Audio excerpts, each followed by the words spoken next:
There is a weight only certain minds carry, not a mood, a climate. The climate of watching less thoughtful people pass you with no acceptable way to name what you are seeing. Of smiling through a family dinner while a relative half your depth is celebrated for a life you could have assembled in your sleep. Of watching a colleague promoted for an idea you had 2 years earlier and dismissed as too obvious. It is not envy.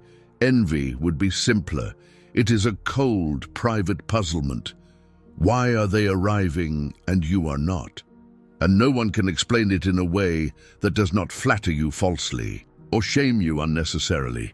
Jung would not call that a verdict on your worth. He would call it the cost of refusing to build a life on a foundation that is not your own. Most people have it backwards. They think the foundation is the outcome, the resume, the salary, the house. The foundation is the ground beneath it. You are not late because you failed to build. You refused, below conscious awareness, to build on ground you had not first inspected, questioned, and accepted as truly yours. Most people never inspect the ground.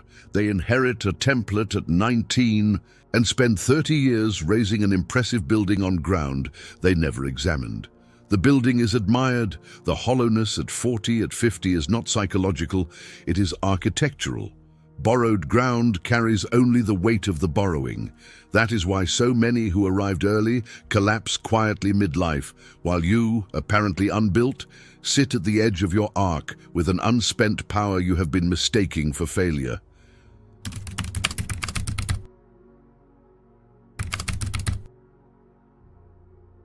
Read that again as written by a man who watched thousands of patients try to skip the becoming. Jung was describing individuation, the non-optional, lifelong process of becoming who you were always going to be, had the world not handed you a self that fit its convenience. His uncomfortable clinical finding: those who individuated most fully rarely succeeded early. Early success usually required stopping the process before it began. A borrowed self, the becoming permanently suspended, and most never know they are inside the suspension. Almost no one will name this because it disrupts your culture's mythology. That culture needs early bloomers, legible, marketable, celebrated on schedule. The rarest personality type refuses to convert on schedule, and a culture cannot celebrate what it cannot predict. So it writes it off. Late, slow, stuck. It offers advice from people whose entire understanding of arrival belongs to a different arc, and wonders why the advice does not help you. The advice fails because it was not written for your instrument. By the end of what you are about to hear, you will understand 3 things with real precision. Why the rarest type is structurally incapable of building on borrowed ground, and why that apparent failure makes the eventual arrival different in kind. What Jung actually meant by the delayed self, and why the delay is a feature, not a flaw. And the specific insight separating the rare type who eventually converts from the one who dies still waiting. That distinction is where almost everyone of this kind loses the plot. I will make sure you do not. If these ideas resonate with you, hit that subscribe button for more top-tier content. Also, drop a built slow in the comments so I know you're ready. Let's dive in. Understand what you have actually been doing while the world thought you were doing nothing. You have been inspecting the ground, and this inspection is not the kind of activity a resume can capture. It is not the kind of activity a family gathering can appreciate. It is not the kind of activity that produces the visible milestones the culture has trained everyone around you to look for. But it is, from Jung's perspective, one of the most demanding operations a human psyche can undertake, and almost no one undertakes it deliberately. You did not choose to undertake it. Your instrument would not let you build on ground it had not inspected, and so, without your conscious permission, decades of your life have been quietly spent doing an operation that most of your peers skipped entirely. Consider the exact texture of the inspection. Every time you were offered a template, a career path, a relationship structure, a version of success, some part of you paused before accepting. That pause was not laziness. It was your instrument checking the ground. It was your system asking a question your peers never asked. Is this actually mine, or is this something being handed to me by a mechanism that will benefit from my acceptance of it? Most of the time, on inspection, the answer was that it was not fully yours. There was something borrowed in it, something inherited, something that did not match the specific shape of the being you were quietly aware of being underneath. And so you did not accept, not fully. You participated partially because participation was often required for survival, but you did not commit. You did not build the interior structure that would have converted the participation into arrival. Your peers looked at your hesitation and interpreted it as indecision. Your family looked at your hesitation and interpreted it as fear. Some of them told you, kindly or unkindly, that you needed to just commit, just pick something, just get started. What none of them understood is that you had picked. You had picked a criterion, and the criterion was that whatever you built, you would build only on ground that was actually yours. That criterion is invisible from the outside. It looks from the outside like an absence of criteria, but it is one of the most rigorous criteria a person can operate under. It is what Jung, in his clinical language, would have recognized as the refusal to develop a false self at the cost of the true one. Most people quietly consent to the false self because the false self gets rewarded faster. You did not consent. That is not your failure. That is your specific structural refusal, and it has been operating under your conscious awareness for as long as you have been alive. Here is the private cost. You have often wondered whether you were simply making excuses. You have wondered whether the sophisticated internal reasons you gave yourself for not committing to certain paths were, in fact, elaborate rationalizations for cowardice or laziness. That doubt has haunted you at 3 in the morning more times than you would admit. Let me address it directly. There is a difference between rationalization and inspection. Rationalization is post hoc. Rationalization constructs reasons after the fact to justify an avoidance. Inspection is pre-hoc. Inspection actually reads the ground and reports back accurately about what is and is not there. You can usually tell the difference by whether the process is producing progressively more clarity over time or progressively more confusion. Rationalization produces confusion because it is defending a position rather than seeking one. Inspection produces clarity because it is genuinely mapping. And your inspection, though slow, has been producing clarity. You know more about what is not yours than most people know about anything at all. That knowledge, invisible on any external scoreboard, is a specific and rare asset. Now the second layer, because the first layer only describes what you were doing. This layer describes why you could not have done otherwise. The rarest personality type in Jungian terms is not defined by a specific set of traits on a personality test. It is defined by a specific relationship between the conscious self and the unconscious. Most people have a relatively porous membrane between the two, which means their conscious self can absorb whatever the environment tells them they are, and the unconscious does not put up much resistance. That porousness is why most people can accept a borrowed identity and function well inside it for decades. Their unconscious does not object strongly enough to sabotage the arrangement. They can wear the identity as if it were their own, and the wearing does not, most of the time, produce visible symptoms. The rarest personality type has a different configuration. The membrane is thicker, more selective, and the unconscious is more active. It will not accept a borrowed identity quietly. It will resist, symptomatically, structurally, and often in ways the conscious self does not fully understand. You have felt this resistance your entire life without knowing what to call it.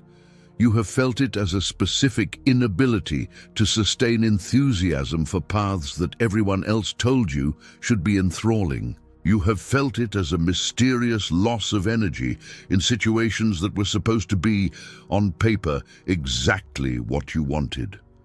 You have felt it as the strange, almost embarrassing pattern of walking away from opportunities that other people would have accepted without a second thought. Every one of those exits, every one of those losses of energy was not weakness. It was your unconscious refusing to build on ground it had already inspected and rejected. Your unconscious was doing you a service you did not have language for. It was preventing you from committing your finite life energy to structures that would not ultimately hold your specific weight.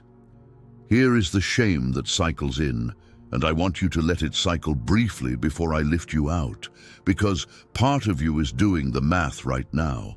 Part of you is counting the years you spent, quote, going nowhere. Part of you is counting the paths you did not take, the offers you did not accept, the versions of a normal life that you could have had if you had been able to just override the resistance and commit. That math is painful. Let it be. But let me now correct the math. The versions of a normal life that you could have had were, on inspection, not going to work for the specific instrument you are. Some of your peers took those versions. Look at them closely, not the versions they present publicly, but the versions you can see when you have known them for 20 years. Many of them are not, in the interior sense, arrived. They are inside the arrangement, and the arrangement is running. But the being inside the arrangement is often quieter, smaller, more resigned than the being who entered the arrangement 2 decades ago. They did not skip the cost. They just paid the cost invisibly over time, in the currency of their own aliveness. You paid the cost visibly, in the currency of external progress. Neither of you paid nothing. The cost is structural. Everyone pays it. The only question is what you got in exchange. You got, in exchange for the visible delay, the specific thing that almost no one your age has. You got a self that has not been overcommitted to a false structure. You got an instrument that is still, at this late hour, actually available to build on ground of your own choosing. That instrument, unspent, is worth more than most of what your peers have accumulated. They cannot easily rebuild. They have too many structures depending on the current identity. You can rebuild. You have very few structures depending on you being the specific person you have been. The lightness you have carried, which has often felt like emptiness, is actually a specific form of freedom. And freedom, at your age, in this specific configuration, is the raw material from which a real arrival is built. Now let me tell you what the delay has actually been constructing, because you have never had it named for you clearly. The delay has been constructing the interior capacity to arrive without disintegrating. This is a capacity almost no one talks about, because almost no one has needed it. Most people who arrive early arrive with an interior capacity that has been developed only to the level necessary to reach the arrival. They arrive, and their interior stops developing, because the arrival itself becomes the destination, and there is no further pressure on the interior to grow. This is why so many people who arrive early are, at 50, at 60, the same interior person they were at 30. Their exterior grew, their interior froze. This is not their fault. It is a structural consequence of the arc they were on. The rarest personality type does not have this problem. Because the arrival was delayed, the interior kept developing throughout the delay.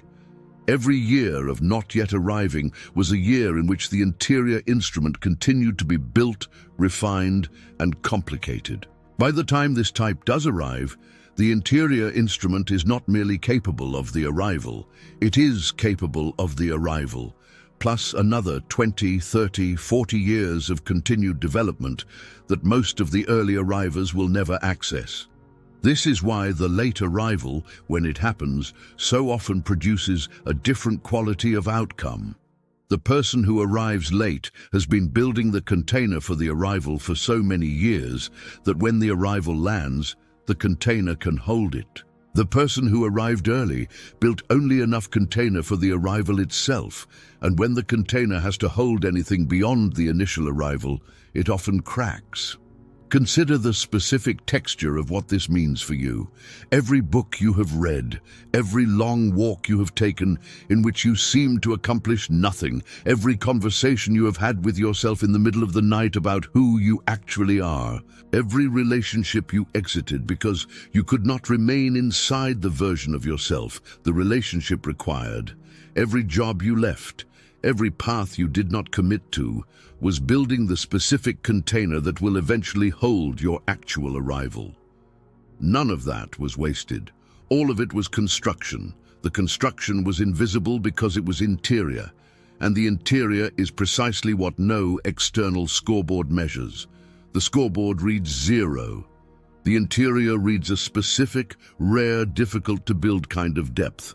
You have been depositing into an account no one in your life can see, but the account has been growing. Jung watched this pattern repeatedly in his older patients. He noticed that the individuals who arrived at real integration in the second half of life almost always had the same story. They had not been the ones celebrated early. They had been, in most cases, the ones quietly considered underdeveloped in their first half of life. And then something happened in the second half that reorganized the pattern entirely. The something was not luck. It was the specific moment at which the interior construction reached a critical mass and became visible externally as the specific quality that other people, without knowing what they were sensing, began to call presence, or gravity, or wisdom. That quality is not a personality trait. That quality is the visible expression of a self that was built slowly enough, over enough years, that when it finally emerged, it emerged as something the culture does not have a standard word for. You have been building toward that emergence your entire life. You are much closer than you have allowed yourself to believe. Now here is where I have to correct something, because everything I have said so far, if I stopped, would be too flattering, and flattery has never freed anyone. The reversal is this: the delay does not automatically produce the arrival. There is a specific pattern I need you to see, because if you do not see it, you will spend the rest of your life inside the wrong version of your own arc. There is a variant of this personality type that inspects the ground, refuses false foundations, develops a rich interior, and never builds anything on the ground once the inspection is complete. This person can spend 70 years in inspection and never enter construction. This person confuses the depth of their preparation with the completion of their project. This person becomes, in the end, a highly refined witness to a life that was never quite lived. Jung was compassionate about this variant, but he was not soft.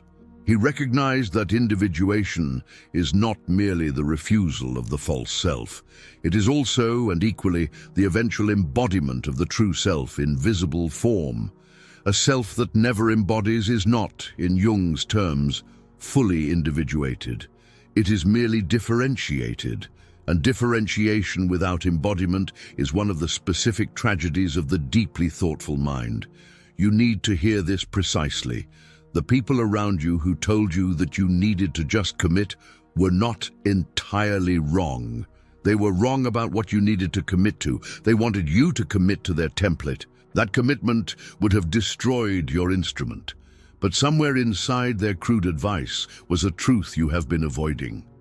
There does come a point at which the inspection has to convert into construction, or the inspection itself becomes the false self. There is a version of you, hopefully not the version you become, who at 70 will still be inspecting, still refining, still explaining to anyone who will listen that the ground has never quite been right. That person did not preserve their instrument. That person merely postponed the requirement to use it indefinitely until the postponement became a permanent condition. Do not become that person. You have earned the right to build. You have inspected long enough. The remaining question is not whether the ground you have found is perfect. It is whether the ground you have found is yours. If it is yours even imperfectly, it is the ground on which the actual construction can now begin. Waiting for perfect ground is not inspection.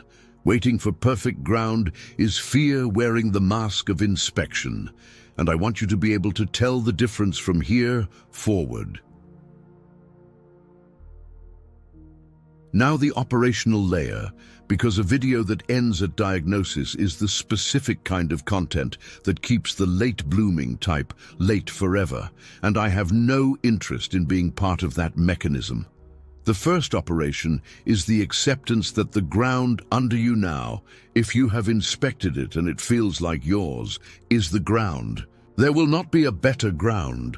There will only be, if you refuse this ground, the same inspection cycle continuing indefinitely, with progressively fewer years to build on whatever ground is eventually accepted. The inspection has done its work. The instrument is calibrated. Now the instrument has to be used, and it has to be used on the actual ground you have, not on the hypothetical better ground that some part of you keeps waiting to appear. This is not a compromise. This is the specific act of maturation that separates the rarest type who arrives from the rarest type who does not. The second operation is the deliberate acceleration of small acts of construction on that ground. Not the grand act, not the announcement, the small acts. One deposit into the visible expression of your interior. One piece of work made public. One relationship pursued with the full weight of who you actually are, not the softened version. One project that does not require anyone's permission started. The rarest type often waits for the grand act, and the grand act rarely comes, because the grand act was never how construction actually happens. Construction happens in small, repeated, unspectacular deposits into a specific location. Choose the location. Begin the deposits. Do not require the deposits to be impressive. Require only that they be consistent and that they be visibly of you, not of the template you refused for so many years. The third operation is the withdrawal of your explanation of the arc from anyone who is still operating on the standard timeline. You do not owe them an accounting of why you took the path you took. You do not owe them a defense of why the visible scoreboard reads what it reads. You do not owe them a preview of what you are now building. The explanation is a leak of energy. The explanation invites their unhelpful opinions into a construction that requires quiet to be built. Machiavelli would have been explicit about this. You do not narrate a construction while it is fragile. You allow it to reach visible completeness, and then you allow the visible completeness to be the entire explanation. Anyone who requires the explanation earlier is not on the side of the construction. Their questions are not innocent. Their questions, however kindly framed, are quietly maintenance for a template that your construction is going to invalidate. Withdraw the answers. Let them wonder. The wondering is fine. The wondering is, in fact, part of what will make the eventual visible completeness land as it will. The fourth operation is the strategic use of time in your favor.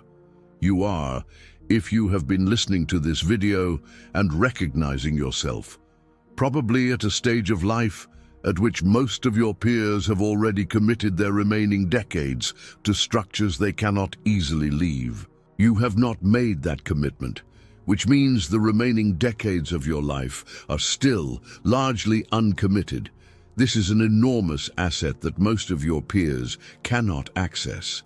They cannot pivot at this age without dismantling arrangements that took 30 years to build. You can pivot with much less friction because you built less that you would have to dismantle.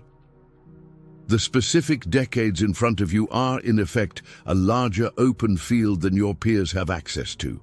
Use it. Do not spend the field on more inspection. Spend it on construction. The construction can now be exactly of the kind you have been silently preparing for, and it can happen without the sunk cost drag that is currently limiting almost everyone your age. Now imagine 3 years forward. You wake in the same body, in the same room, but a specific structural fact about your life has begun to change. There is now a visible expression, however modest, of the interior you have been building for decades, a piece of work under your name, a relationship of the specific quality your instrument requires, a structure that reflects, however imperfectly, the ground you inspected and accepted as yours. You are no longer inside the exhausting condition of being an unbuilt version of yourself. You have entered construction. The construction is not spectacular yet. It is not what your peers would call arrival on their scoreboard. But you can feel inside that the arrival is now a matter of time rather than a matter of weather. And people around you are beginning to feel a specific shift in your presence that they cannot articulate. You are no longer visibly waiting for something. You are visibly doing something. The doing is unmistakable, even at small scale. And the specific quality of a rare personality type that has finally entered construction is one of the most magnetic qualities a human being can carry because it is so rarely encountered. Before we close, there is a deeper layer, and you have earned it. Because if you are still here at this point in a video like this, you are not a casual listener. You are someone who has been waiting a long time for someone to describe your arc in language that does not either flatter or shame you. The deeper layer is this. The rarest personality type is not, in the final analysis, defined by the delay. It is defined by the specific relationship it maintains with its own becoming. Most people, once they have arrived, stop becoming. The arrival becomes the destination, and the destination becomes the identity, and the identity becomes the trap. The rarest personality type, if it converts the delay into construction, does not stop becoming even after it has arrived. Because the interior instrument that was built during the delay does not know how to stop developing. It develops through the arrival, past the arrival, and continues developing for the remainder of the life. This is why the late arrivals of this type often produce their most significant work in their 60s, 70s, and 80s. They do not have an arrival ceiling because their arrival was not the end point of their construction. Their arrival was merely the moment at which the exterior finally caught up to the interior, and the interior kept going. This is the specific version of what Jung meant by individuation as a lifelong process. Not a process that concludes at the moment of self-realization, but a process that begins in earnest at the moment of self-realization and continues for as long as the person is alive. The people around you who arrived early and stopped becoming are, in a Jungian sense, not more advanced than you. They are earlier in the process because they froze it. You are later in the process, even though your visible arrival has not yet occurred, because the process has continued in you without interruption. When your visible arrival occurs, you will not stop. That is the specific gift the delay gave you, and it is the gift that no one who arrived early was given. You are, in Jungian terms, closer to the eventual completion of the human arc than almost anyone in your visible circle, and none of them can see it because they are looking at the wrong scoreboard. The scoreboard they are reading measures arrival.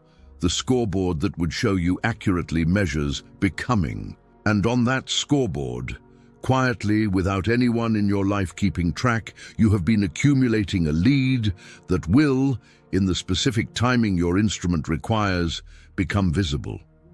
The visibility is coming. It is not late. It is precisely on time for the type of arc you are. Everyone who told you it was late was measuring you against an arc that was never yours. Let their measurement go. Their measurement was never going to be accurate about you. It was accurate about them, and their measurement of you was, quietly, one of the specific things you have been carrying without needing to. You do not have to carry it anymore. If this reached the part of you that has been waiting a long time to hear itself described with this precision, subscribe. Not because I asked, because you understand now that the work of converting an interior arc into a visible construction is not the work of a single video. It is a multi-year undertaking, and you need a room where the undertaking is treated with the seriousness it deserves. This is that room. What you have heard is one layer. There is deeper work on individuation, deeper work on the specific mechanics of building a sovereign life in the second half of it, deeper work on the strategic detachment that a rare personality type requires in order to protect its construction from an environment that will not always understand it. Stay in the room, and whatever you do, don't stop now. The on-screen video matters more than you think. Trust me, you don't want to miss it. I'll see you there. See what others miss. Know what others fear. Become who others can't.